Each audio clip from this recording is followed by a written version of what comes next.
saying? And I'm one of them that's still alive.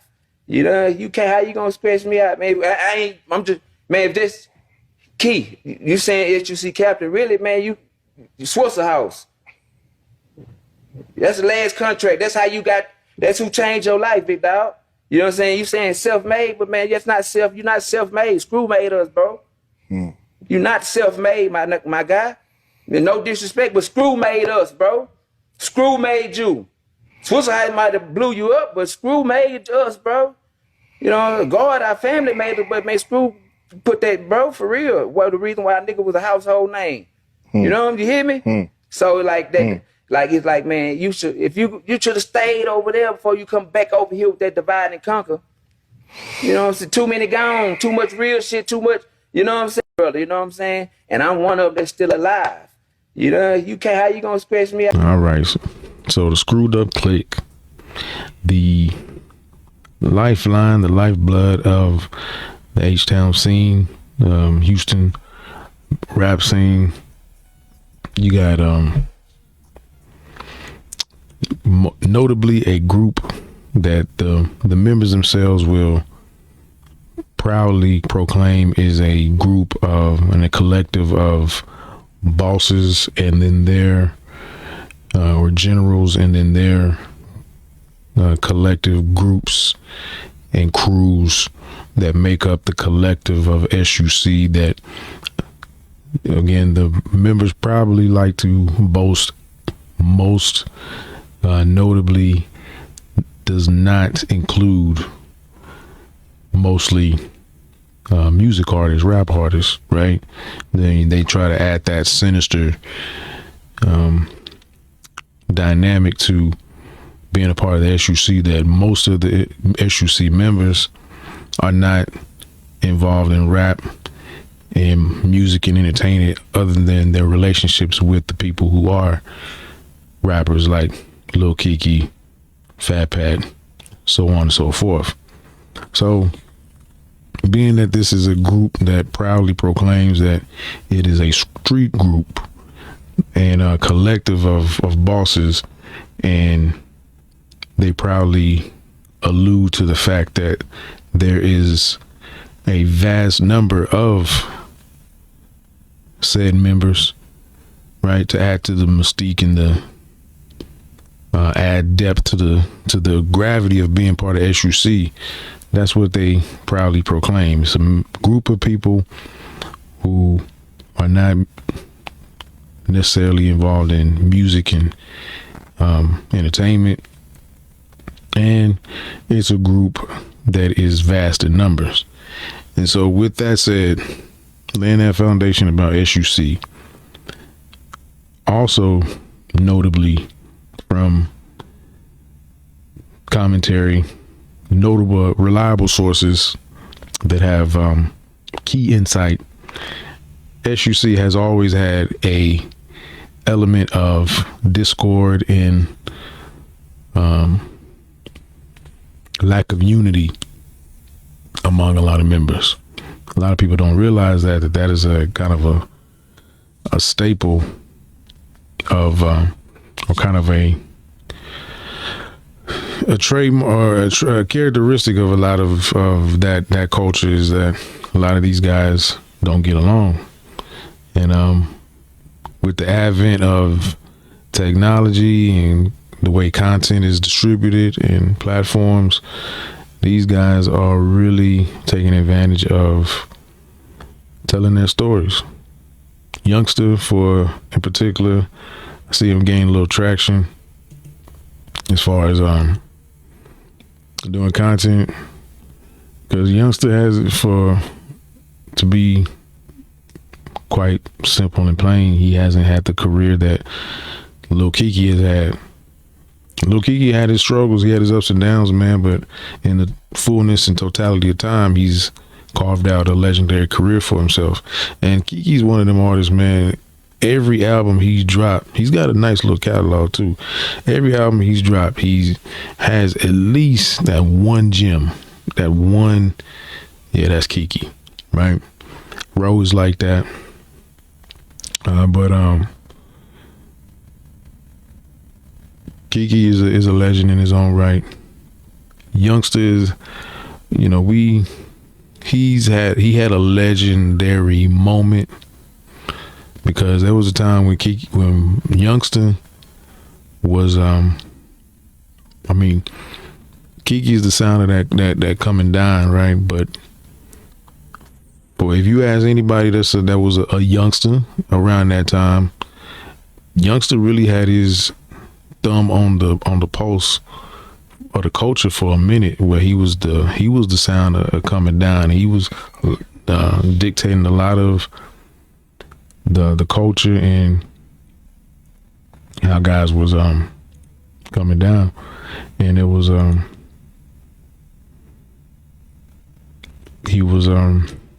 he had a moment, man. He had a moment, and he notably has had substance issues. He hasn't been as prolific as Kiki. Niggas getting on these platforms, judging my career, telling me what decisions I need to be made, what kind of rap moves I need to be made, how I need to do it, as if I'm not watching you niggas' careers. What if I get on here and get the line of you niggas' careers up that had to come up with me? Guess what it'll equal up? A lot of you niggas quit. I didn't quit. And I never judge you niggas for it on no platforms. I don't get on here and talk about no nigga songs, what they don't have, what they show money is, if they not getting booked, when the last album they had. Man, Poke is my best motherfucking friend. Didn't drop an album for 10 years. We talked on the phone every day like best friend. Never judged him for it. If he gonna let me do it, he didn't let it. He my brother. Man, when you ready to do this shit and get back, I'm gonna praise you, get back into this shit. So you can't tell me nothing about what I'm doing, what my accolades and how I should be handling this shit. Man, I'm only here today, man, because you niggas is not gonna keep slandering my name and thinking I'm not saying nothing about it because I'm a hoe. I'm far from a hoe. I'm just far gone, my nigga. I'm far, far gone. So you're gonna have to outwork me. Man, all this old, this, that, I don't got no problems. But man, let me ask y'all something, man. Let's keep this shit solid. I see you niggas. I hear what you're saying. I know what you're saying. I hear the talk. I hear the backlash. I still speak. I still keep it real. But at the same time of me doing that, you niggas actually think, man, that I supposed to goddamn be praising you, pulling you up, doing this here. Man, you ain't in no rooms praising my name. Y'all ain't in no rooms saying nothing good about me. Y'all ain't in no rooms making no offers. When all this shit going down, ain't nobody give me no, you know what, Key? Man, at least you stood up and kept fighting with this motherfucking shit. You kept on going. When this shit just is over with and everybody, hey, man, I did them changing lanes and all them tape. You niggas was laughing. Some of these niggas that's asking me right now about what I need to do and how I need to do it, man, these are people that walked up to me and asked me, was I still rapping? Can you still rapping? They say you got a new little tape out. I ain't that far removed from that. Now, what I did 13 years ago was put that cup down. Not a sip, not a deuce, not an ace, not a nothing, not a pour-up, not a tall cup, not a double. I put that motherfucker down after 25 years of my life, and it changed my whole motherfucking life. I ain't had a sip, a deuce, or a taste 13, 14 years, and I've been rolling ever since, got my shit together. Guess what else I did in return? I didn't judge you niggas with cups. I didn't tell you niggas to stop. I didn't tell y'all some hoe ass nigga for drinking it. This what changed my motherfucking life. Man, take this shit up with God. But when you go to disrespecting me on, hey man, I ain't stole nothing out you niggas' pocket, I don't got no problem if you feel like, hey man, why y'all can't step up or throw my name in the loop? What loop y'all threw my name in? What good accolade y'all saying for me? Y'all want me to throw you into June 27 or make some shit happen? Man, you niggas ain't never got nothing great to say about me, bro. Not one single thing. So my whole thing is, hey, man, I'm not taking no food off your niggas' plate. I didn't say anything about nobody such. What I did was keep proceeding to keep going, man, no matter what it is. So for you niggas to wake up and be on some, hey, man, Keith, I ain't said a thing about them not giving y'all to such and such the money. Man, every time they've offered me anything related to content, money, or making a splash for June 27, I pointed them in y'all direction, man. I pointed them. But when y'all niggas waking up and running through 713 day, y'all ain't sending them people my way. Y'all ain't saying, you know what, man, that nigga keep, if they call y'all for 713 day to get any money, you niggas finna show up and go get it. And I'm sure there was just, it was natural for them to have. Looking back, I didn't really know that there was ongoing tension between them, but it kind of makes sense because they actually had similar paths, or they had similar platforms. But Kiki, of course, is put more points on the board than Youngster, but Youngster deserves his flowers, man. I hope this is not a case of him being jealous or being envious. We'll play these clips, and we'll let Kiki talk about how he feels as far as not speaking on a lot of things, being positive, but feeling the jealousy, feeling the envy, feeling the ire and ill will of certain SUC members, right? Youngster really had that flow though, man. He had that time where he was arguably a lot of favorite rappers, a lot of people's favorite rapper from SUC. He had a foothold in the city for a minute, man, for a nice little time. Like, he was the epitome of that come down, that no talking about flow. That he had a unique style and vibe like no other. So he really had a pulse on that, his thumb on that signature SUC sound, that throw, just that energy and that young Texas swag that a lot of boys wanted to fashion themselves after and emulate. I remember that time when Youngster really had his foothold. I mean, come on, he got want to be a baller, knocking pictures off the wall. What was it? Throw Young Player was his album, right? Throw Young Player was the album. That was pretty, dare I say again, we don't want to overuse the word, but it was a classic album in its own right. And then, of course, the whole subject at hand, of course, June 27th, he was, Pokey did his thing. Of course, Mo's voice is iconic, but Youngster really made June 27th.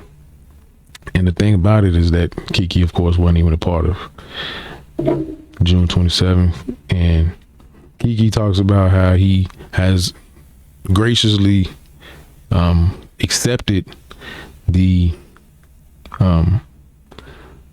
taking the shows, accepting shows, and trying to uphold the legacy of DJ Screw in June 27th. But a lot of people don't understand what June 27th was really all about. It was about, Demo and his tape. And of course, Kiki wasn't even on the song. Youngster was really Youngster at his hardest, at his most iconic, and he really made that. So we're gonna play these videos and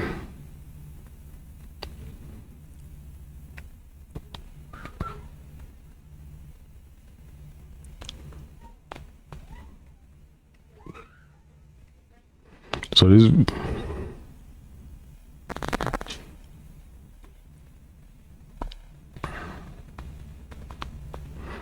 this interview with these interviews Kiki did with Mike D and Donnie Houston. First of all, we know Kiki doesn't do a whole lot of interviews, but this is Kiki in rare form, and I'm all for it. I really appreciate the way he addressed this situation. He was calm but real and direct. Talks about how he avoids the conversations and the drama. He dives into the infamous June 27 concert situation, clearing the air. And I want to know what y'all think about the situation. Like, are you taking a side? Like, whose truth makes the most sense? There's always three sides to the truth. There's his truth, and the actual truth. one of the most powerful moments is when Kiki talks about how being self-made, not the I did everything alone kind of self-made, but I kept going when nobody else believed in me. You know, that's real hustle, and that's something to really admire and respect about Kiki, because again, he had his ups and downs, but he's really over. He stood the test of time and proved that longevity is everything. But I want to understand Youngster's side of it also. Maybe he feels like he hasn't got his just due, and maybe he's feeling. I would hate to think that he's spewing just straight hatred from a place of regret, from a place of just dry hating, man. I would hate that.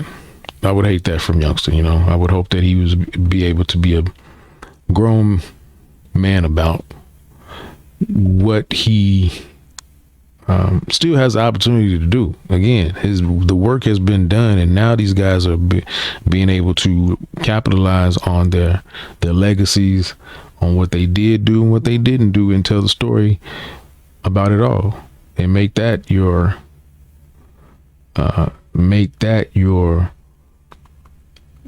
vehicle to all the success and accolades that they're looking for. It might come from an indirect place. You know, it might not come from being platinum, having platinum records, but having platinum interviews, so to speak. But anyway, tell me what y'all think. What do y'all think about this whole situation? Peace and blessings.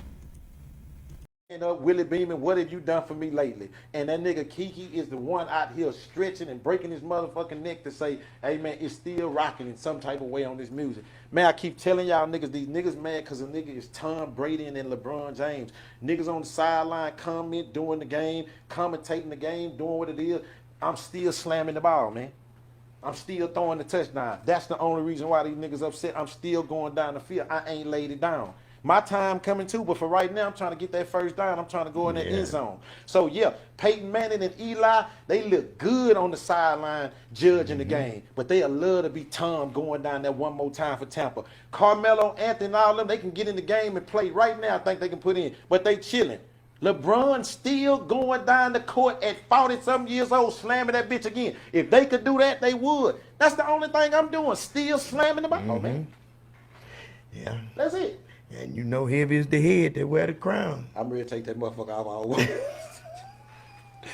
Man, summing it up with this. I don't have no ill wheels, man. I don't have. All I'm telling people is this here. Stop thinking y'all got a list of problems for a nigga and I don't have none, man. I can get up here and cry and whine. Hey, man, you niggas have done me dirty, fucked over me, left me stuck out, laughed at me, kicked me in my ass and everything. And I still seeing you niggas right now, and I still salute you. A lot of you niggas I'm saluting, you niggas kick me in my head. You laughed at me. I've been outside so long, you niggas forgot. But see, stop worrying about the screw tapes in the middle. Stop worrying about the Bentley and the highs and all that. What about that middle? In middle, man. On that dick, finish, on that ass. And done. And having to still come outside and shake you niggas' hand. Y'all got still the come outside. Y'all got the chains. Y'all got the cars. Y'all got everything. I got to still come outside talking about SUC captain. Yeah. And hey, these concerts and everything that we in now, they ain't want us. Hey, I wasn't getting paid at first. I had to work my way into the check. Man, the first couple of times going to these stadiums and these concerts, these invites, we finally letting you in the door. We ain't giving you no money yet. Y'all ain't here, y'all done. Y'all been outside since 9-3. Ain't nobody talking about that no more. I've heard that shit, man. Yeah, and a lot of you niggas that's asking for help, I remember you niggas was asking me, was I still rapping? So. Can you still rapping? So. I'm sad the motherfucker when they saying that. Yeah, because get what? That's how long a nigga been outside. Guess how long that been? That been 10, 11, 12 years ago. Hey, man, that 2012 run with them 12 CDs in 1 year, man, that's 2012, man. That's 13 years ago, man. And guess what else was since that 13 years? I ain't had a drink since then either. Nigga done been. Not a sip, not a deuce, not a ounce, not a pint, not a cup, not a ski taste, not a little bit. Let me bump it. Give me nothing. See, y'all don't want to give me no credit for that. You want to give me a credit for signing with Swish High. What about I put that motherfucking cup down and went off? Mm-hmm. Yeah, the millions I was putting in that motherfucking cup, they at the account now, nigga. How about that? Y'all never see that shit though. It's all about the whole shit I done. Oh, no. I ain't had a drink in 13 years, and guess what I'm saying not to say? I ain't stopped nail motherfucker from drinking. Or knock 'em. I ain't got on here and said one time, man, you fraud. You still drinking. Y'all niggas, I ain't said that one motherfucking time. Keep drinking, niggas. Keep doing it. That's your business. Hope you, hey, man, ain't got no problem. Pour it up. But I ain't done it. Stomach flat, health, fitness, and account on crazy. Yeah. So, June 27th is not thrown by Lil Kiki. No.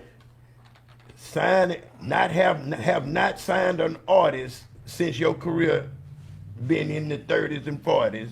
You've done that. Cal Wayne, Marcus Clay, countless others, helped out a bunch of motherfuckers. This So- album I'm doing right now for Cal Wayne and them is for them to be bosses.